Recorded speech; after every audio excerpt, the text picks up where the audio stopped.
નમસ્તે, હું અમિત કુમાર આજે કોર્ટમાં આવ્યો છું અને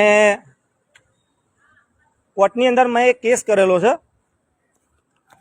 આ કેસની અંદર મારું બૈરું આવે છે રોજ આ કેસની અંદર અને આઈને ખાનગીપણે બીજા વ્યક્તિ જોડે વાત કરે છે। મેં રૂબરૂ જોઈ, બરોબર, અને મેં વાતે અને મેં વિરોધ ઉઠાવ્યો તો મને ધમકી આલે પોલીસ કેસ કરવાની।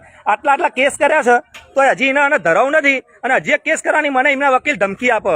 એમના વકીલના કોર્ટની અંદર હક છે, કોર્ટની બહાર અમારા પતિ પત્ની વચ્ચે બોલવાનો હક નથી, છતાંય મને ધમકી આલે કે તારો પર ખોટો પોલીસ કેસ કરી દઉં હમણાં। અત્યારે મને એવું કીધું। હા, હું એને ખાલી ટકોર કરું છું કે તું કના જોડે વાત કરતી હતી ફોનમાં? મારા જોડે ફોન કરવાનો ટાઈમ નથી, વાત કરવાનો ટાઈમ નથી, અને બીજા જોડે ફોન ઉપર વાત કરે છે।